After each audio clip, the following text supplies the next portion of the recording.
benvenuti a Basta Parole Ma Fatti. Accanto a me c'è Franco Manzato, assessore all'agricoltura regionale del Veneto, è venuto per parlarci del programma di sviluppo rurale che spalma fondi nei prossimi 6 anni e spalma 1 miliardo e 184 milioni di euro.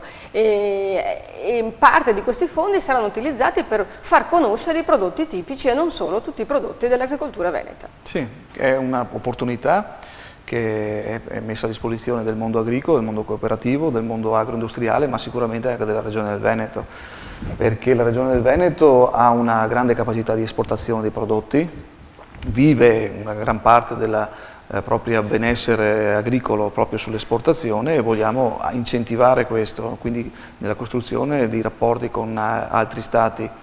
Un esempio per tutti, ricordo che la Regione Veneto esporta il 30% del vino nazionale, quindi significa oltre 1,5 miliardi di valore economico che esporta a livello internazionale.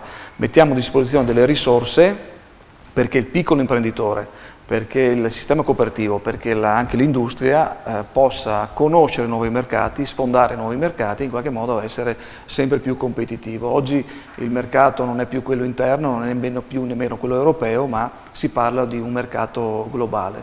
E non è a caso che nel 2014 invece a regia regionale abbiamo predisposto 2 programmi di incoming, cioè portiamo della gente in Veneto, uno per la Cina pluriennale e faremo un intervento di conoscenza su alcune aree ben stabilite con le quali abbiamo un protocollo d'intesa con la Cina per conoscere quel mercato, ricordando che oltre il 60% dell'importazione della Cina è francese, vuol dire che noi siamo veramente esclusi da quel mercato perché abbiamo un 4%.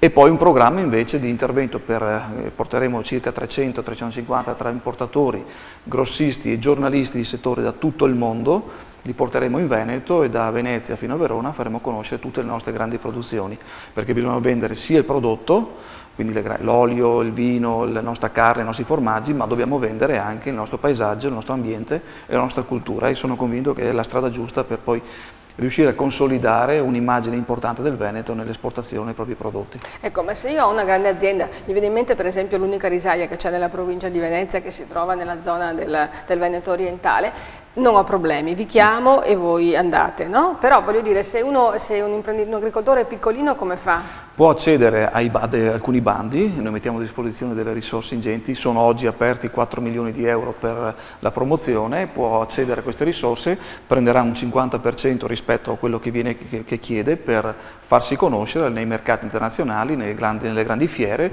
oppure nelle aree di interesse internazionale o anche nazionale suo.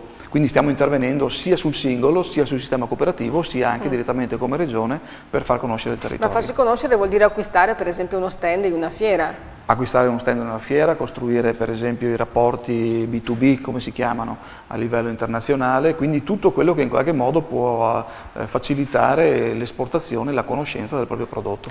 Grazie Franco Manzato, è stato un viaggio molto istruttivo, è durato tutta la settimana per capire quali sono le opportunità che i prossimi 6 anni riservano all'agricoltura. Peggio di così non poteva andare dal momento in cui è arrivata la crisi, può solo che migliorare e adesso arrivano i fondi, speriamo bene. Grazie. Grazie a voi.